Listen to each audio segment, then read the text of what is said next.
ਵਾਹਿਗੁਰੂ ਜੀ ਕਾ ਖਾਲਸਾ ਵਾਹਿਗੁਰੂ ਜੀ ਕੀ ਫਤਿਹ।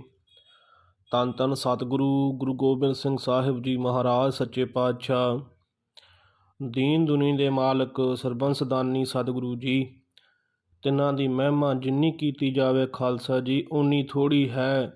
ਕਰੋੜਾਂ ਜਨਮ ਧਾਰ ਕੇ, ਕਰੋੜਾਂ ਜੀਭਾਂ ਲੈ ਕੇ ਇੱਕ ਜੀਵ ਕਲਗੀਧਰ ਪਾਤਸ਼ਾਹ ਦੀ ਸਿਫਤ ਕਰਨੀ ਚਾਹੇ ਤੇ ਕੀਤੀ ਨਹੀਂ ਜਾ ਸਕਦੀ ਖਾਲਸਾ ਜੀ, ਤਿਲ ਮਾਤਰ ਨਹੀਂ ਕੀਤੀ ਜਾ ਸਕਦੀ। ਐਸੇ ਦਿਆਲੂ ਕਿਰਪਾਲੂ ਸਤਿਗੁਰੂ ਸੱਚੇ ਪਾਤਸ਼ਾਹ ਮਹਾਰਾਜ ਜੀ ਹਨ। ਸੋ ਖਾਲਸਾ ਜੀ, ਆਪ ਜੀ ਦੇ ਚਰਨਾਂ ਕਮਲਾਂ 'ਚ ਬੇਨਤੀ ਹੈ ਕਿ ਧੰਨ ਕਲਗੀਧਰ ਪਾਤਸ਼ਾਹ ਮਹਾਰਾਜ ਦੇ ਸੰਪੂਰਨ ਜੀਵਨ 'ਤੇ ਝਾਤ ਪਾਉਣ ਵਾਸਤੇ ਮਹਾਰਾਜ ਸੱਚੇ ਪਾਤਸ਼ਾਹ ਕਿਰਪਾ ਕਰਨ। ਸਤਿਗੁਰੂ ਸੱਚੇ ਪਾਤਸ਼ਾਹ ਸੇਵਾ ਲੈ ਲੈਣ। ਇਹ ਉਹਨਾਂ ਦੀ ਸੇਵਾ ਹੈ, ਉਹਨਾਂ ਦੀ ਕਥਾ ਹੈ। ਸੋ ਮਨ ਵਿੱਚ ਇੱਛਾ ਸੀ ਕਿ ਸਤਿਗੁਰੂ ਗੁਰੂ ਗੋਬਿੰਦ ਸਿੰਘ ਸਾਹਿਬ ਜੀ ਮਹਾਰਾਜ ਦੀ ਸੰਪੂਰਨ ਜੀਵਨ ਦੀ ਕਥਾ ਹੌਲੀ ਹੌਲੀ ਕਰਕੇ ਸਾਰੀਆਂ ਸਾਖੀਆਂ ਤੇ ਸਾਰੇ ਮਹਾਰਾਜ ਸੱਚੇ ਪਾਤਸ਼ਾਹ ਜੀ ਦੇ ਜੀਵਨ ਦੇ ਚੋਜ ਆਪ ਜੀ ਨਾਲ ਇਸ ਚੈਨਲ ਤੋਂ ਸਾਂਝੇ ਕਰਨੇ ਨੇ। ਸੋ ਆਪ ਜੀ ਪਿਆਰ ਬਖਸ਼ਣਾ, ਪ੍ਰੇਮ ਬਖਸ਼ਣਾ, ਸ਼ਰਧਾ ਆਪਣੇ ਹਿਰਦਿਆਂ ਵਿੱਚ ਰੱਖ ਕੇ ਸਤਿਗੁਰੂ ਗੁਰੂ ਕਲਗੀਧਰ ਪਾਤਸ਼ਾਹ ਮਹਾਰਾਜ ਦੀ ਪਾਵਨ ਪਵਿੱਤਰ ਕਥਾ ਸਰਵਣ ਕਰਨੀ। ਹਰ ਰੋਜ਼ ਮਹਾਰਾਜ ਜੀ ਦੇ ਜੀਵਨ ਦੀਆਂ ਜਿਹੜੀਆਂ ਝਾਕੀਆਂ ਨੇ ਮਹਾਰਾਜ ਸੱਚੇ ਪਾਤਸ਼ਾਹ ਕਿਰਪਾ ਕਰਨ ਆਪ ਜੀ ਨਾਲ ਸਾਂਝੀਆਂ ਕਰਨੀਆਂ ਨੇ। ਸਤਿਗੁਰੂ ਜੀ ਦਾ ਸੰਪੂਰਨ ਜੀਵਨ ਜਿਹੜਾ ਹੈ ਉਹ ਇਸ ਚੈਨਲ 'ਤੇ ਪਾਇਆ ਜਾਵੇਗਾ। ਮਹਾਰਾਜ ਕਿਰਪਾ ਕਰਨ, ਦਾਸ 'ਤੇ ਵੀ ਕਰਨ, ਜਿਨ੍ਹਾਂ ਨੇ ਸੁਣਨਾ ਹੈ ਉਹਨਾਂ 'ਤੇ ਵੀ ਕਿਰਪਾ ਹੋਵੇਗੀ। ਸਤਿਗੁਰੂ ਸੱਚੇ ਪਾਤਸ਼ਾਹ ਕਿਰਪਾ ਕਰਨਗੇ। ਮਹਾਰਾਜ ਸੱਚੇ ਪਾਤਸ਼ਾਹ ਦਇਆ ਕਰਨ। ਸੋ ਖਾਲਸਾ ਜੀ, ਜਦੋਂ ਮਹਾਰਾਜ ਦੀਨ ਦੁਨੀ ਦੇ ਮਾਲਕ ਜੀ ਨੇ ਸ੍ਰਿਸ਼ਟੀ 'ਤੇ ਆਉਣਾ ਸੀ, ਉਸ ਵੇਲੇ ਗੁਰੂ ਨਾਨਕ ਸਾਹਿਬ ਸੱਚੇ ਪਾਤਸ਼ਾਹ ਮਹਾਰਾਜ ਦੀਆਂ 9 ਜੋਤਾਂ ਹੋ ਚੁੱਕੀਆਂ ਸਨ। ਧੰਨ ਗੁਰੂ ਤੇਗ ਬਹਾਦਰ ਮਹਾਰਾਜ ਸੱਚੇ ਪਾਤਸ਼ਾਹ ਜੀ ਮਹਾਰਾਜ ਜੀ ਨੇ ਤਪ ਕਰ ਲਿਆ ਸੀ, ਜਿਸ ਵਾਸਤੇ ਕਲਗੀਧਰ ਪਾਤਸ਼ਾਹ ਸਵਾਮੀ ਜੀ ਨੇ ਆਉਣਾ ਸੀ। ਮਹਾਰਾਜ ਬਾਬਾ ਬਕਾਲਾ ਜੀ ਦੀ ਧਰਤੀ 'ਤੇ 26 ਸਾਲ 9 ਮਹੀਨੇ ਤੇ 13 ਦਿਨ ਤਪ ਕੀਤਾ ਹੈ ਮਹਾਰਾਜ ਜੀਆਂ ਨੇ। ਸਤਿਗੁਰੂ ਸੱਚੇ ਪਾਤਸ਼ਾਹ ਮਹਾਰਾਜ ਦੇ ਮਾਤਾ ਪਿਤਾ ਧੰਨ ਗੁਰੂ ਤੇਗ ਬਹਾਦਰ ਸਾਹਿਬ ਜੀ, ਧੰਨ ਧੰਨ ਮਾਤਾ ਗੁਜਰ ਕੌਰ ਜੀ, ਵੱਡੀ ਕਮਾਈ ਕੀਤੀ ਹੈ। ਪਿੱਛੇ ਬਚਨ ਵੀ ਸਨ ਧੰਨ ਗੁਰੂ ਹਰਗੋਬਿੰਦ ਸਾਹਿਬ ਸੱਚੇ ਪਾਤਸ਼ਾਹ ਮਹਾਰਾਜ ਜੀਆਂ ਦੇ। ਮਾਤਾ ਨਾਨਕੀ ਨੂੰ ਬਚਨ ਕੀਤੇ ਸਨ ਸਤਿਗੁਰੂ ਸੱਚੇ ਪਾਤਸ਼ਾਹ ਜੀ ਦੀ ਦਾਦੀ ਜੀ ਨੂੰ ਕਿ ਤੇਰੇ ਘਰੇ ਪੋਤਰਾ ਜਿਹੜਾ ਹੋਵੇਗਾ, ਸੰਸਾਰ ਮੂੰਹ ਦੇ ਵਿੱਚ ਉਂਗਲਾਂ ਪਾ ਕੇ ਚਾਬਲੇਗਾ, ਐਸੇ ਕੌਤਕ ਕਰੇਗਾ, ਵੈਰੀਆਂ ਨੂੰ ਕਪਾ ਛੱਡੇਗਾ, ਐਸਾ ਸੂਰਮਾ ਤੇਰੇ ਘਰੇ ਪੈਦਾ ਹੋਵੇਗਾ, ਐਡਾ ਵੱਡਾ ਗੁਰੂ ਹੋਵੇਗਾ, ਦਾਨੀ ਹੋਵੇਗਾ, ਤਿਆਗੀ ਹੋਵੇਗਾ ਤੇ ਸੂਰਮਾ ਯੋਧਾ ਹੋਵੇਗਾ। ਉਹਦੀ ਐਸੀ ਸ਼ੋਅ ਹੋਵੇਗੀ, ਜਿਹੜਾ ਉਹਦੇ ਨਾਲ ਜੁੜਦਾ ਜਾਵੇਗਾ ਸੂਰਮਾ ਖਵਾਵੇਗਾ ਤੇ ਜੁਗਾਂ ਜੁਗਾਂ ਤੱਕ ਉਹਦਾ ਨਾਂ ਚੇਤੇ ਰੱਖਿਆ ਜਾਵੇਗਾ। ਸੋ ਖਾਲਸਾ ਜੀ, ਸਤਿਗੁਰ ਸੱਚੇ ਪਾਤਸ਼ਾਹ ਮਹਾਰਾਜ ਆਪਣੇ ਪੁਰਬਲੇ ਜਨਮ ਦੀ ਪਹਿਲਾਂ ਕਥਾ ਦੱਸਦੇ ਨੇ। ਫਿਰ ਕਲਗੀਧਰ ਪਾਤਸ਼ਾਹ ਮਹਾਰਾਜ ਜੀਆਂ ਦਾ ਜਿਹੜਾ ਪੁਰਾਣਾ ਨਾਮ ਸੀ ਉਹ ਸੀ ਦੁਸ਼ਟ ਦਮਨ।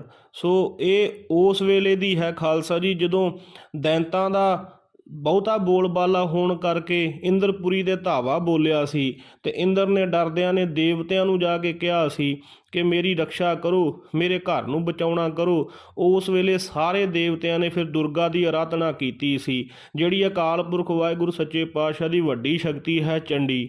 ਸੋ ਉਹਨੂੰ ਜਦੋਂ ਅਰਾਧਿਆ ਸੀ, ਉਹਨੂੰ ਫਿਰ ਕਿਹਾ ਸੀ ਕਿ ਸਾਨੂੰ ਬਚਾ। ਉਦੋਂ ਫਿਰ ਉਹ ਸੁੰਭ ਨਾਲ ਲੜੀ ਹੈ, ਮਹਿਖਾਸੁਰ ਦੈਂਤ ਨਾਲ ਲੜੀ ਹੈ। ਉੱਥੇ ਇੱਕ ਦੈਂਤ ਹੋਰ ਸੀ, ਇੱਕ ਹੋਰ ਯੁੱਧ ਹੁੰਦਾ ਹੈ ਚੰਡੀ ਦਾ, ਉਹ ਖਾਲਸਾ ਜੀ ਰਕਤ ਬੀਜ ਦੇ ਨਾਲ ਹੁੰਦਾ ਹੈ।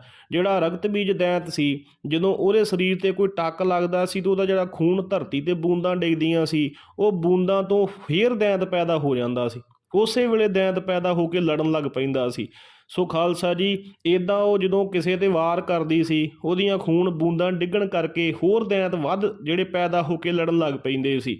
ਸੋ ਉਹ ਲੜਦੀ ਜਦੋਂ ਬਹੁਤ ਜ਼ਿਆਦਾ ਥੱਕ ਗਈ, ਉਹਦੀ ਵਾਹ ਪੇਸ਼ ਨਾ ਗਈ, ਉਸ ਵੇਲੇ ਉਹਨੇ ਉੱਥੋਂ ਭੱਜਣਾ ਚਾਹਿਆ, ਮਤਲਬ ਲੁਕਣਾ ਚਾਹਿਆ। ਪਰਮੇਸ਼ਰ ਅੱਗੇ ਅਰਜ਼ ਕੀਤੀ, ਹੇ ਅਕਾਲ ਪੁਰਖ ਵਾਹਿਗੁਰੂ, ਹੇ ਆਦਿ ਸ਼ਕਤੀ ਮੇਰੀ ਰੱਖਿਆ ਕਰ, ਤੂੰ ਬਚਾ ਸਕਦੀ ਹਾਂ। ਵੀ ਹੁਣ ਮੇਰਾ ਹੌਸਲਾ ਨਹੀਂ ਪੈਂਦਾ, ਵੀ ਮੈਂ ਇੰਨੇ ਚਿਰ ਦੀ ਲੜਦੀ ਹੁਣ ਥੱਕ ਚੁੱਕੀ ਹਾਂ। ਉਸ ਵੇਲੇ ਖਾਲਸਾ ਜੀ, ਇਹ ਜਦੋਂ ਪਹਾੜੀ ਤੋਂ ਉਤਰਦੀ ਹੈ, ਉੱਥੇ ਇੱਕ ਰਿਸ਼ੀ ਬੈਠਾ ਸੀ। ਉਹ ਰਿਸ਼ੀ ਨੂੰ ਇਹਨੇ ਕਿਹਾ ਕਿ ਮੇਰੀ ਰੱਖਿਆ ਕਰ, ਤੇ ਉਹਨੇ ਇਹਨੂੰ ਲਕਾਉਣਾ ਕੀਤਾ। ਉਧਰੋਂ ਦੈਂਤਾਂ ਨੇ ਆ ਕੇ ਵੇਖਿਆ ਕਿ ਇੱਕ ਰਿਸ਼ੀ ਬੈਠਾ, ਤੇ ਉਹਨੇ ਰਿਸ਼ੀਆਂ ਨੂੰ ਪੁੱਛਿਆ ਕਿ ਕੋਈ ਔਰਤ ਵੇਖੀ ਹੈ, ਕੋਈ ਮਾੜਾ ਸ਼ਬਦ ਬੋਲ ਕੇ ਖਾਲਸਾ ਜੀ ਕਿਹਾ ਸੀ। ਬੜੇ ਭੈੜੇ ਸ਼ਬਦ ਬੋਲ ਕੇ ਉਸ ਵੇਲੇ ਕਿਹਾ ਸੀ ਰਿਸ਼ੀ ਨੂੰ ਕਿ ਉਹ ਕੋਈ ਔਰਤ ਵੇਖੀ ਹੈ। ਤੇ ਉਸ ਵੇਲੇ ਰਿਸ਼ੀ ਨੇ ਕਿਹਾ ਸੀ ਕਿ ਭਾਈ ਅਸੀਂ ਤਾਂ ਸਾਧੂ ਹਾਂ, ਸਾਨੂੰ ਆਪਣਾ ਕੰਮ ਕਰਨ ਦਿਓ, ਅਸੀਂ ਕਿਸੇ ਨੂੰ ਨਹੀਂ ਜਾਣਦੇ। ਦੈਂਤਾਂ ਨੇ ਗੁੱਸੇ ਵਿੱਚ ਆ ਕੇ ਉਸ ਵੇਲੇ ਜਦੋਂ ਰਿਸ਼ੀ ਨੂੰ ਮਾਰਨਾ ਚਾਹਿਆ, ਉਹ ਜਿਹੜਾ ਰਿਸ਼ੀ ਸੀ ਖਾਲਸਾ ਜੀ, ਉਹ ਪਰਮੇਸ਼ਰ ਅਕਾਲ ਪੁਰਖ ਵਾਹਿਗੁਰੂ ਵਿੱਚ ਭੇਦ ਹੋਇਆ ਸੀ। ਉਹਨੇ ਕੀ ਕੀਤਾ, ਉਹਦੇ ਥੱਲੇ ਸ਼ੇਰ ਦੀ ਖੱਲ ਸੀ ਜਿੱਥੇ ਆਸਣ 'ਤੇ ਬੈਠਾ ਸੀ। ਉਹਨੇ ਪਰਮੇਸ਼ਰ ਅਕਾਲ ਪੁਰਖ ਵਾਹਿਗੁਰੂ ਨੂੰ ਚੇਤੇ ਕਰਕੇ ਤੇ ਜਦੋਂ ਆਪਣਾ ਆਸਣ ਝਾੜਿਆ ਸੀ ਨਾ, ਥੱਲਿਓਂ ਕੱਢ ਕੇ ਉਹ ਸ਼ੇਰ ਦੀ ਖੱਲ ਝਾੜੀ ਸੀ ਤੇ ਉਥੋਂ ਇੱਕ ਜੋਤ ਪੈਦਾ ਹੋਈ। ਉਹ ਜੋਤ ਦੁਸ਼ਟ ਦਮਨ ਰੂਪ ਬਣੀ ਖਾਲਸਾ ਜੀ, ਜਿਹੜੇ ਸਤਿਗੁਰੂ ਗੁਰੂ ਗੋਬਿੰਦ ਸਿੰਘ ਸਾਹਿਬ ਜੀ ਮਹਾਰਾਜ ਹੋਏ ਨੇ। ਉਹ ਜਦੋਂ ਜੋਤ ਜਿਹੜੀ ਪਰਮੇਸ਼ਰ ਅਕਾਲ ਪੁਰਖ ਵਾਹਿਗੁਰੂ ਦੀ ਪ੍ਰਗਟ ਹੋਈ, ਉਹ ਦੁਸ਼ਟ ਦਮਨ ਰੂਪ ਹੋਈ। ਉਹਨਾਂ ਪ੍ਰਗਟ ਹੁੰਦਿਆਂ ਉਹਨਾਂ ਦੇ ਹੱਥ ਵਿੱਚ ਜਿਹੜੇ ਹਥਿਆਰ ਸੀਗੇ, ਸ਼ਸਤਰ ਸੀ ਖਾਲਸਾ ਜੀ, ਉਹਨਾਂ ਪ੍ਰਗਟ ਹੁੰਦਿਆਂ ਸਾਰੇ ਉਹਨਾਂ ਦੇ ਆਹੂ ਲਾਤੇ ਸੀ ਦੈਂਤਾਂ ਦੇ। ਫਿਰ ਜਦੋਂ ਰਕਤ ਬੀਜ ਨਾਲ ਜੰਗ ਕੀਤੀ ਹੈ, ਜਦੋਂ ਰਕਤ ਬੀਜ ਨੂੰ ਮਹਾਰਾਜ ਜੀ ਨੇ ਤੱਕਣਾ ਕੀਤਾ ਕਿ ਇਹ ਜਿਹੜਾ ਇਹਦਾ ਖੂਨ ਹੈ, ਇਹਦਾ ਖੂਨ ਥੱਲੇ ਡੁੱਲਦਾ, ਡੁੱਲਣ ਕਰਕੇ ਵੀ ਇਹ ਹੋਰ ਪੈਦਾ ਹੋ ਜਾਂਦੇ ਨੇ। ਉਸ ਵੇਲੇ ਮਹਾਰਾਜ ਸੱਚੇ ਪਾਤਸ਼ਾਹ ਜੀ ਨੇ ਅਗਨੀ ਬਾਣ ਚਲਾਇਆ ਸੀ, ਜਿਹਨੂੰ ਅੱਜ ਲੋਕੀ ਕਹਿੰਦੇ ਹੁੰਦੇ ਨਹੀਂ। ਖਾਲਸਾ ਜੀ, ਪਹਿਲਾਂ ਮੰਤਰਾਂ ਦੇ ਨਾਲ ਬਿਮਾਰੀਆਂ ਠੀਕ ਹੁੰਦੀਆਂ ਸੀ, ਮੰਤਰਾਂ ਦੇ ਨਾਲ ਹੱਥਾਂ 'ਚ ਹਥਿਆਰ ਪ੍ਰਗਟ ਹੋ ਜਾਂਦੇ ਸੀ, ਮੰਤਰਾਂ ਨਾਲ ਸਭ ਕੁਝ ਹੋ ਜਾਂਦਾ ਸੀ, ਕਿਉਂਕਿ ਪਰਮੇਸ਼ਰ ਦੇ ਨਾਮ ਤੋਂ ਹੀ ਇਹ ਸਭ ਖੇਡਾਂ ਚੱਲੀਆਂ ਨੇ। ਸੋ ਅਗਨ ਬਾਣ ਨਾਲ ਉਹ ਰਕਤ ਬੀਜ ਨੂੰ ਮਾਰਨਾ ਕੀਤਾ ਸੀ। ਉਸ ਵੇਲੇ ਫਿਰ ਉਹ ਜਿਹੜੀ ਚੰਡੀ ਸੀ, ਉਹਨੇ 10ਵੇਂ ਪਾਤਸ਼ਾਹ ਜਿਹੜਾ ਦੁਸ਼ਟ ਦਮਨ ਰੂਪ ਸੀ ਮਹਾਰਾਜ ਦਾ, ਮਹਾਰਾਜ ਸੱਚੇ ਪਾਤਸ਼ਾਹ ਨੂੰ ਜਾ ਕੇ ਅਰਜ਼ ਕੀਤੀ ਸੀ ਕਿ ਤੁਸੀਂ ਭਾਈ ਕੌਣ ਹੋ, ਵੀ ਅਸੀਂ ਤੁਹਾਡੀ ਦਾਸੀ ਬਣਨਾ ਚਾਹੁੰਦੇ ਹਾਂ। ਤੇ ਕਲਗੀਧਰ ਪਾਤਸ਼ਾਹ ਮਹਾਰਾਜ ਨੇ ਕਿਹਾ ਸੀ, ਨਹੀਂ, ਅਸੀਂ ਉਸ ਪਰਮੇਸ਼ਰ ਅਕਾਲ ਪੁਰਖ ਵਾਹਿਗੁਰੂ ਜੀ ਦੇ ਦਾਸ ਹਾਂ, ਤੂੰ ਸਾਡੀ ਦਾਸੀ ਬਣ ਕੇ ਕੀ ਲੈਣਾ, ਤੂੰ ਪਰਮੇਸ਼ਰ ਦੀ ਦਾਸੀ ਬਣ। ਪਰ ਮਾਤਾ ਦੀ ਜਿੱਦ ਕਰਨ ਤੇ ਸਤਿਗੁਰੂ ਸੱਚੇ ਪਾਤਸ਼ਾਹ ਨੇ ਉਦੋਂ ਫਿਰ ਵਚਨ ਕੀਤਾ ਸੀ, ਕਿਉਂਕਿ ਮਹਾਰਾਜ ਸੱਚੇ ਪਾਤਸ਼ਾਹ ਸਭ ਜਾਣਦੇ ਸੀ, ਪ੍ਰਗਟ ਹੋਏ ਸੀ।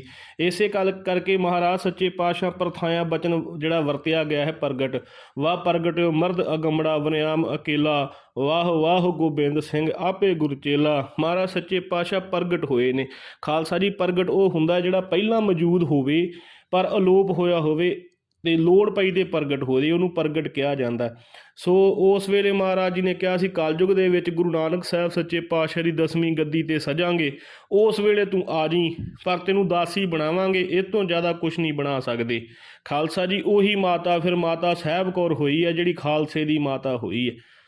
ਸੋ ਉਸ ਵੇਲੇ ਜਿਹੜੇ ਉਹ ਰਿਸ਼ੀ ਨੇ ਜਦੋਂ ਆਸਣ ਝਾੜ ਕੇ ਮਹਾਰਾਜ ਨੂੰ ਪ੍ਰਗਟ ਕੀਤਾ ਸੀ ਤੇ ਮਹਾਰਾਜ ਸੱਚੇ ਪਾਤਸ਼ਾਹ ਨੇ ਉਹਨਾਂ ਨੂੰ ਨਮਸਕਾਰ ਕਰਕੇ ਕਿਹਾ ਸੀ, ਅਸੀਂ ਹੁਣ ਕੀ ਕਰੀਏ, ਸਾਨੂੰ ਕੀ ਆਗਿਆ ਹੈ। ਉਸ ਵੇਲੇ ਰਿਸ਼ੀ ਨੇ ਕਿਹਾ ਕਿ ਤੈਨੂੰ ਭਾਈ ਆਪਣੀ ਬੰਦਗੀ ਕਰ, ਤਪ ਕਰ। ਉਸ ਵੇਲੇ ਕਲਗੀਧਰ ਪਾਤਸ਼ਾਹ ਮਹਾਰਾਜ ਨੇ ਅਕਾਲ ਪੁਰਖ ਨੂੰ ਆਰਾਧਨਾ ਕਰਕੇ ਕਿਹਾ ਸੀ, ਕਿੱਥੇ ਬੈਠ ਕੇ ਤਪ ਕਰੀਏ। ਉਸ ਵੇਲੇ ਮਹਾਰਾਜ ਸੱਚੇ ਪਾਤਸ਼ਾਹ ਜੀ ਨੇ ਕੂਣੀ ਮਾਰ ਕੇ ਇਹ ਜਿਹੜਾ ਪਹਾੜ ਸੀ, ਇਹਦੀਆਂ 7 ਚੋਟੀਆਂ ਬਣਾਈਆਂ ਸੀ ਤੇ ਮਹਾਰਾਜ ਸੱਚੇ ਪਾਤਸ਼ਾਹ ਨੂੰ ਵਚਨ ਕੀਤਾ ਸੀ ਵੀ ਇੱਥੇ ਬੈਠ ਕੇ ਤਪ ਕਰੋ, ਅਸੀਂ ਹੁਕਮ ਕਰਾਂਗੇ ਤੇ ਫਿਰ ਸਾਡੇ ਕੋਲ ਪਹੁੰਚਿਓ। ਫਿਰ ਕਲਗੀਧਰ ਪਾਤਸ਼ਾਹ ਮਹਾਰਾਜ ਜੀਆਂ ਨੇ ਉੱਥੇ ਤਪ ਕੀਤਾ ਸੀ। ਖਾਲਸਾ ਜੀ, ਮਹਾਰਾਜ ਸੱਚੇ ਪਾਤਸ਼ਾਹ ਆਪਣੀ ਬਾਣੀ ਵਿੱਚ ਵੀ ਵਚਨ ਕਰਦੇ ਨੇ, ਅਬ ਮੈਂ ਆਪਣੀ ਕਥਾ ਬਖਾਨੋ, ਤਪ ਸਾਧਤ ਜਹ ਬਿਦ ਮੋਹ ਆਨੋ, ਹੇਮਕੁੰਡ ਪਰਬਤ ਹੈ ਜਹਾਂ, ਸਬਤ ਸ੍ਰਿੰਗ ਸੋਭਤ ਹੈ ਤਹਾਂ, ਸਬਤ ਸ੍ਰਿੰਗ ਤਹ ਨਾਮ ਕਹਾਵਾ, ਪਾਂਡ ਰਾਜ ਜਹ ਜੋਗ ਕਮਾਵਾ, ਤਬ ਹਮ ਅਧਿਕ ਤਪਸਿਆ ਸਾਧੀ, ਮਹਾਕਾਲ ਕਾਲ ਕਾ ਅਰਾਧੀ। ਸਤਿਗੁਰ ਸੱਚੇ ਪਾਤਸ਼ਾਹ ਕਹਿੰਦੇ, ਅਸੀਂ ਹੇਮਕੁੰਡ ਸਾਹਿਬ ਦੀ ਧਰਤੀ 'ਤੇ ਤਪਸਵੀ ਸਾਂ, ਤਪ ਕਰਦੇ ਸਾਂ। ਉਹ ਹੇਮਕੁੰਡ ਜਿੱਥੇ 7 ਚੋਟੀਆਂ ਨੇ ਬਰਫ਼ ਦੀਆਂ, ਉੱਥੇ ਹੀ ਪਾਂਡਵਾਂ ਨੇ ਜਦੋਂ ਯੁੱਧ ਕੀਤਾ ਸੀ, ਯੁੱਧ ਕਰਨ ਤੋਂ ਬਾਅਦ ਸਾਰੀ ਆਯੂ ਭੋਗ ਕੇ ਉੱਥੋਂ ਹੀ ਬ੍ਰਹਮਲੀਨ ਹੋਏ ਸੀ। ਮਹਾਰਾਜ ਸੱਚੇ ਪਾਤਸ਼ਾਹ ਕਹਿੰਦੇ, ਉੱਥੇ ਬੜਾ ਤਪ ਅਸੀਂ ਕੀਤਾ, ਮਹਾਕਾਲ ਕਾਲ ਕਾ ਅਰਾਧੀ। ਕਈ ਲੋਕ ਕਹਿੰਦੇ ਨੇ ਸਤਿਗੁਰੂ ਜੀ ਨੇ ਦੁਰਗਾ ਦੀ ਆਰਾਧਨਾ ਕੀਤੀ। ਨਹੀਂ ਭਾਈ, ਇਹਦਾ ਮਤਲਬ ਹੈ ਸਾਨੂੰ ਤੇ ਬਾਣੀ ਦੀ ਸੋਝੀ ਨਹੀਂ, ਸਾਡੀ ਕੋਈ ਸੰਥਿਆ ਨਹੀਂ, ਇਸ ਕਰਕੇ ਸਾਨੂੰ ਸਮਝ ਨਹੀਂ ਆਉਂਦੀ। ਮਹਾਰਾਜ ਕਹਿੰਦੇ ਨੇ ਮਹਾਕਾਲ, ਇੱਥੇ ਵਿਸ਼ਰਾਮ ਹੈ। ਅੱਗੇ ਮਹਾਰਾਜ ਕਹਿੰਦੇ ਕਾਲ ਕਾ, ਇਹ 2 ਅੱਖਰ ਨੇ, ਕਾਲ ਕਾ। ਕਾਲ ਕਾ ਕੀ ਮਤਲਬ ਹੈ? ਕਾਲ ਹੁੰਦਾ ਮੌਤ, ਮੌਤ ਦਾ, ਕਾ ਦਾ ਮਤਲਬ ਦਾ, ਮੌਤ ਦਾ ਮਹਾਕਾਲ। ਜਿਹੜਾ ਮੌਤ ਦੀ ਮੌਤ ਕਰਨ ਵਾਲਾ ਪਰਮੇਸ਼ਰ ਮਹਾਕਾਲ ਹੈ, ਉਹਨੂੰ ਅਸੀਂ ਆਰਾਧਿਆ ਹੈ, ਭਾਵ ਕਿ ਬ੍ਰਹਮ ਨੂੰ ਆਰਾਧਿਆ ਹੈ। ਮਹਾਰਾਜ ਕਹਿੰਦੇ ਉੱਥੇ ਤਪ ਕਰਦੇ ਸਾਂ। ਉਸ ਵੇਲੇ ਗੁਰੂ ਤੇਗ ਬਹਾਦਰ ਮਹਾਰਾਜ ਗੁਰੂ ਨਾਨਕ ਸਾਹਿਬ ਸੱਚੇ ਪਾਤਸ਼ਾਹ ਅਕਾਲ ਪੁਰਖ ਦੀ ਗੱਦੀ 'ਤੇ ਵਿਰਾਜਮਾਨ ਸਨ। ਉਸ ਵੇਲੇ ਗੁਰੂ ਨਾਨਕ ਸਾਹਿਬ ਜੀ ਦੀ ਪਾਵਨ ਪਵਿੱਤਰ ਜਿਹੜੀ ਜੋਤ ਹੈ, ਜਿਹੜਾ ਅਸਲ ਪਰਮੇਸ਼ਰ ਹੈ, ਉਸ ਨੇ ਸਾਨੂੰ ਸੱਦਾ ਭੇਜਿਆ। ਅਸੀਂ ਉਹਨਾਂ ਦੇ ਚਰਨਾਂ ਵਿੱਚ ਪਹੁੰਚੇ। ਉਹਨਾਂ ਨੇ ਕਿਹਾ ਕਿ ਤੁਸੀਂ ਹੁਣ ਜਾ ਕੇ ਕਲਯੁਗ ਵਿੱਚ ਅਵਤਾਰ ਧਾਰੋ ਅਤੇ ਇੱਕ ਵੱਖਰਾ ਪੰਥ, ਇੱਕ ਪੰਥ ਦੀ ਹੋਂਦ ਜਿਹੜੀ ਗੁਰੂ ਨਾਨਕ ਸਾਹਿਬ ਸੱਚੇ ਪਾਤਸ਼ਾਹ ਜੀ ਨੇ ਸ਼ੁਰੂ ਕੀਤੀ ਸੀ, ਉਹ ਸੰਪੂਰਨ ਹੋਣ 'ਤੇ ਆਈ ਸੀ ਖਾਲਸਾ ਜੀ। ਇੱਕ ਵੱਖਰਾ ਸ਼ੇਰ ਬਣਾਉਣ ਵਾਸਤੇ, ਇੱਕ ਵੱਖਰਾ ਪੰਥ ਬਣਾਉਣ ਵਾਸਤੇ ਅਕਾਲ ਪੁਰਖ ਵਾਹਿਗੁਰੂ ਸੱਚੇ ਪਾਤਸ਼ਾਹ ਨੇ, ਮਹਾਰਾਜ ਦਸਵੇਂ ਪਾਤਸ਼ਾਹ ਜੀ ਕਹਿੰਦੇ ਮੈਨੂੰ ਕਿਹਾ ਕਿ ਜਾਓ ਜਾ ਕੇ ਦੁਨੀਆ ਨੂੰ ਭਰਮ ਤੋਂ ਪਰੇ ਲੈ ਜਾਓ, ਭਰਮ ਖਤਮ ਕਰ ਦਿਓ। ਜਿਹੜੇ ਬਘਿਆੜ ਇਹਨਾਂ ਲੋਕਾਂ ਨੂੰ ਖਾ ਰਹੇ ਨੇ ਉਹਨਾਂ ਨੂੰ ਖਤਮ ਕਰ ਦਿਓ, ਸਾਧੂਆਂ ਦੀ ਰੱਖਿਆ ਕਰੋ। ਸਤਿਗੁਰ ਸੱਚੇ ਪਾਤਸ਼ਾਹ ਮਹਾਰਾਜ ਬਾਣੀ ਵਿੱਚ ਵੀ ਬਚਨ ਕਰਦੇ ਨੇ। ਮਹਾਰਾਜ ਕਹਿੰਦੇ ਯਾਹੀ ਕਾਜ ਧਰਾ ਹਮ ਜਨਮੰ ਸਮਝ ਲਿਓ ਸਾਧੂ ਸਭ ਮਨਮੰ, ਕਿ ਸਾਧੂ ਹੁਣ ਮਨ ਵਿੱਚ ਭੈ ਛੱਡ ਦੇਣ ਕਿ ਉਹਨਾਂ ਦੀ ਕੋਈ ਰੱਖਿਆ ਕਰਨ ਵਾਲਾ ਨਹੀਂ। ਸਤਿਗੁਰ ਸੱਚੇ ਪਾਤਸ਼ਾਹ ਕਹਿੰਦੇ ਅਸੀਂ ਇਸੇ ਕਰਕੇ ਸ੍ਰਿਸ਼ਟੀ 'ਤੇ ਆਏ ਹਾਂ। ਮਹਾਰਾਜ ਸੱਚੇ ਪਾਤਸ਼ਾਹ ਦੀ ਇਹ ਪੁਰਬਲੇ ਜਨਮ ਦੀ ਕਥਾ ਕਿ ਅਕਾਲ ਪੁਰਖ ਵਾਹਿਗੁਰੂ ਜੀ ਅੱਗੇ ਮਹਾਰਾਜ ਹੱਥ ਜੋੜ ਕੇ ਬੇਨਤੀ ਕਰਦੇ ਨੇ ਕਿ ਇਹ ਅਕਾਲ ਪੁਰਖ ਵਾਹਿਗੁਰੂ ਜੀ, ਜਿਹੜਾ ਧਰਮ ਹੈ ਉਹ ਤਾਂ ਚੱਲ ਜਾਵੇਗਾ, ਪਰ ਮਹਾਰਾਜ ਤੁਸੀਂ ਕਿਰਪਾ ਕਰੋ, ਫਿਰ ਹੋਵੇਗੀ ਖੇਡ, ਫਿਰ ਸਾਰੀਆਂ ਖੇਡਾਂ ਵਰਤਣਗੀਆਂ। ਉਸ ਵੇਲੇ ਅਕਾਲ ਪੁਰਖ ਵਾਹਿਗੁਰੂ ਜੀ ਨੇ ਕਿਹਾ ਉਹ ਧਰਮ ਐਸਾ ਹੋਣਾ ਚਾਹੀਦਾ, ਪੰਥ ਐਸਾ ਹੋਵੇ ਜਿਹੜਾ ਸਿਰਫ ਤੇ ਸਿਰਫ ਮੈਨੂੰ ਜਪੇ, ਹੋਰ ਕਿਸੇ ਦਾ ਪੁਜਾਰੀ ਨਾ ਬਣੇ, ਕਿਸੇ ਦੇਵੀ ਦੇਵਤੇ ਦਾ ਪੁਜਾਰੀ ਨਾ ਬਣੇ, ਕਿਸੇ ਕਬਰ ਮੜੀ ਦਾ ਪੁਜਾਰੀ ਨਾ ਬਣੇ, ਉਹ ਸਿਰਫ ਤੇ ਸਿਰਫ ਸਾਡਾ ਪੁਜਾਰੀ ਬਣੇ, ਸਾਡੀ ਸੇਵਾ ਕਰੇ। ਕਿਉਂਕਿ ਅੱਜ ਤੱਕ ਸ੍ਰਿਸ਼ਟੀ 'ਤੇ ਜਿਹੜਾ ਵੀ ਗਿਆ ਹੈ ਉਹਨੂੰ ਥੋੜ੍ਹੀ ਥੋੜ੍ਹੀ ਕੋਈ ਖੇਡ ਪ੍ਰਾਪਤ ਹੋਈ ਹੈ, ਉਹਨੇ ਆਪਣਾ ਧਰਮ ਚਲਾ ਲਿਆ, ਆਪਣਾ ਹੀ ਸਭ ਕੁਝ ਸ਼ੁਰੂ ਕਰ ਲਿਆ। ਕਿਉਂਕਿ ਮਹਾਰਾਜ ਸੱਚੇ ਪਾਤਸ਼ਾਹ ਦੀਨ ਦੁਨੀ ਦੇ ਮਾਲਕ, ਉਹਨੂੰ ਕੋਈ ਯਾਦ ਨਹੀਂ ਕਰਦਾ, ਪਰਮੇਸ਼ਰ ਨੂੰ ਕੋਈ ਯਾਦ ਨਹੀਂ ਕਰਦਾ, ਕੂੜ ਕਿਰਿਆ ਵਿੱਚ ਸਭ ਫਸੇ ਹੋਏ ਨੇ। ਇੱਦਾਂ ਗੁਰੂ ਗੋਬਿੰਦ ਸਿੰਘ ਸਾਹਿਬ ਜੀ ਮਹਾਰਾਜ ਕਹਿੰਦੇ ਫਿਰ ਅਸੀਂ ਹੱਥ ਜੋੜ ਕੇ ਬੇਨਤੀ ਕੀਤੀ ਸੀ ਅਕਾਲ ਪੁਰਖ ਵਾਹਿਗੁਰੂ ਜੀ ਅੱਗੇ ਕਿ ਮਹਾਰਾਜ ਸੱਚੇ ਪਾਤਸ਼ਾਹ ਜੀ ਤੁਸੀਂ ਕਿਰਪਾ ਕਰੋ ਅਤੇ ਸਾਰਾ ਕੁਝ ਹੋਵੇਗਾ। ਜਦੋਂ ਉਹ ਅਕਾਲ ਪੁਰਖ ਵਾਹਿਗੁਰੂ ਫਿਰ ਸਾਡੇ ਤੋਂ ਖੁਸ਼ ਹੋ ਕੇ ਮਹਾਰਾਜ ਸੱਚੇ ਪਾਤਸ਼ਾਹ ਕਹਿੰਦੇ ਨੇ ਤਿਨ ਜੋ ਕਰੀ ਲੱਖ ਕੀ ਸੇਵਾ ਤਾਤੇ ਭਏ ਪ੍ਰਸੰਨ ਗੁਰਦੇਵਾ। ਜਿਹੜੀ ਗੁਰੂ ਤੇਗ ਬਹਾਦਰ ਮਹਾਰਾਜ ਅਤੇ ਸਾਡੀ ਮਾਤਾ ਗੁਜਰ ਕੌਰ ਨੇ ਸੇਵਾ ਕੀਤੀ ਸੀ, ਉਹ ਤੋਂ ਪ੍ਰਸੰਨ ਹੋ ਕੇ ਅਕਾਲ ਪੁਰਖ ਵਾਹਿਗੁਰੂ ਨੇ ਸਾਨੂੰ ਬਚਨ ਕੀਤਾ ਕਿ ਜਾਓ ਜਾ ਕੇ ਕਲਯੁਗ ਦੇ ਵਿੱਚ ਅਵਤਾਰ ਧਾਰਨਾ ਕਰੋ, ਇੱਕ ਵੱਖਰਾ ਪੰਥ ਚਲਾਉਣਾ ਕਰੋ, ਇਹ ਵੱਖਰੇ ਕੌਤਕ ਅਤੇ ਵੱਖਰੇ ਜਿਹੜੀਆਂ ਖੇਡਾਂ ਰਚਾ ਦਿਓ ਕਿ ਸੰਸਾਰ ਤੁਹਾਨੂੰ ਚੇਤੇ ਰੱਖੇ ਅਤੇ ਸਿਰਫ ਮੇਰੀ ਪੂਜਾ ਕਰੇ। ਸੋ ਗੁਰੂ ਗੋਬਿੰਦ ਸਿੰਘ ਸਾਹਿਬ ਜੀ ਮਹਾਰਾਜ ਇਹ ਆਪਣੇ ਪੁਰਬਲੇ ਜਨਮ ਦੀ ਖਾਲਸਾ ਜੀ ਕਥਾ ਸੁਣਾਉਂਦੇ ਨੇ। ਇਸ ਤੋਂ ਅੱਗੇ ਜਿਹੜੀਆਂ ਸਾਰੀਆਂ ਸਾਖੀਆਂ ਇੱਕ ਇੱਕ ਕਰਕੇ ਜੀਵਨ ਦਾ ਮਹਾਰਾਜ ਜੀ ਦਾ ਪ੍ਰਸੰਗ ਹੌਲੀ ਹੌਲੀ ਸਾਰਾ ਹੀ ਮਹਾਰਾਜ ਸੱਚੇ ਪਾਤਸ਼ਾਹ ਕਿਰਪਾ ਕਰਨ ਅਤੇ ਆਪ ਜੀ ਨੂੰ ਸੁਣਨ ਨੂੰ ਪ੍ਰਾਪਤ ਹੋਵੇਗਾ। ਆਪ ਜੀ ਕਿਰਪਾ ਕਰਕੇ ਸੰਯੋਗ ਦੇਣਾ, ਫਿਰ ਹੀ ਇਹ ਖੇਡਾਂ ਬਣਦੀਆਂ ਨੇ। ਕਿਉਂਕਿ ਖਾਲਸਾ ਜੀ ਸਤਿਗੁਰ ਸੱਚੇ ਪਾਤਸ਼ਾਹ ਮਹਾਰਾਜ ਦਾ ਜਿਹੜਾ ਇਤਿਹਾਸ ਹੈ ਆਪਾਂ ਰਾਗੀ ਸਿੰਘਾਂ ਕੋ, ਕਵੀਸ਼ਰੀ ਸਿੰਘਾਂ ਕੋ, ਸਾਰਿਆਂ ਕੋਲੋਂ ਸੁਣਦੇ ਹਾਂ, ਪਰ ਆਪਾਂ ਇੱਕ ਸੰਖੇਪ ਰੂਪ 'ਤੇ ਉਹਨਾਂ ਦੀ ਝਾਤ ਮਾਰਨੀ ਹੈ ਕਿ ਥੋੜ੍ਹਾ ਕਰਕੇ ਸੁਣਾਉਣਾ ਹੈ ਜਿੱਤੋਂ ਕੋਈ ਭਾਵ ਅਰਥ ਮਿਲ ਜਾਵੇ। ਕੋਈ ਗੱਲ ਇਹੋ ਜਿਹੀ ਲੁਕਾਉਣੀ ਨਹੀਂ ਜਿਹੜਾ ਭਰਮ ਸੰਸਾਰ ਦੇ ਵਿੱਚ ਪਿਆ ਹੋਇਆ ਕਿ ਸਤਿਗੁਰੂ ਸੱਚੇ ਪਾਤਸ਼ਾਹ ਨੇ ਆਹ ਕੀ ਕੀਤਾ, ਆਹ ਕੀਤਾ, ਉਹ ਸਾਰੇ ਭਰਮ ਕੱਢਾਂਗਾ। ਜੋ ਮਹਾਰਾਜ ਸੱਚੇ ਪਾਤਸ਼ਾਹ ਬਾਣੀ ਵਿੱਚ ਕਹਿੰਦੇ ਨੇ ਉਹੀ ਆਪ ਜੀ ਦੇ ਚਰਨਾਂ ਕਮਲਾਂ 'ਚ ਰੱਖਾਂਗਾ। ਹੁਣ ਸਭ ਤੋਂ ਵੱਡੀ ਗੱਲ ਜਿਹੜੀ ਮਹਾਰਾਜ ਸੱਚੇ ਪਾਤਸ਼ਾਹ ਜੀ ਨੇ ਇੱਥੇ ਆਖੀ ਹੈ, ਮਹਾਰਾਜ ਸੱਚੇ ਪਾਤਸ਼ਾਹ ਕਹਿੰਦੇ ਜਾ ਕੇ ਜਿਹੜਾ ਧਰਮ ਦਾ ਵਿਸਥਾਰ ਕਰਨਾ ਹੈ, ਧਰਮ ਨੂੰ ਚਲਾਉਣਾ ਹੈ, ਉਹ ਇਸ ਕਰਕੇ ਕਿ ਮੈਨੂੰ ਕੋਈ ਪੂਜਣ ਵਾਲਾ ਹੋਵੇ। ਉਹ ਅਕਾਲ ਪੁਰਖ ਵਾਹਿਗੁਰੂ ਜੀ ਕਹਿੰਦੇ ਮੈਨੂੰ ਪੂਜਣ ਵਾਲਾ ਹੋਵੇ, ਐਸਾ ਪੰਥ ਚਲਾਉਣਾ ਹੈ। ਇਹ ਕਲਗੀਧਰ ਪਾਤਸ਼ਾਹ ਮਹਾਰਾਜ ਜੀ ਆਪਣੇ ਪੁਰਾਤਨ ਜਿਹੜਾ ਜਨਮ ਸੀ ਉਹਦੀ ਕਥਾ ਮਹਾਰਾਜ ਕਹਿੰਦੇ ਕਿ ਅਸੀਂ ਹੇਮਕੁੰਟ ਸਾਹਿਬ 'ਤੇ ਬੈਠ ਕੇ ਤਪੱਸਿਆ ਕੀਤੀ, ਉੱਥੇ ਮਹਾਰਾਜ ਅਕਾਲ ਪੁਰਖ ਵਾਹਿਗੁਰੂ ਵਿੱਚ ਅਭੇਦ ਹੋ ਗਏ ਸਾਂ। ਫਿਰ ਉਸ ਵੇਲੇ ਮਹਾਰਾਜ ਸੱਚੇ ਪਾਤਸ਼ਾਹ ਜੀ ਨੂੰ ਸੰਸਾਰ 'ਤੇ ਭੇਜਣਾ ਕੀਤਾ।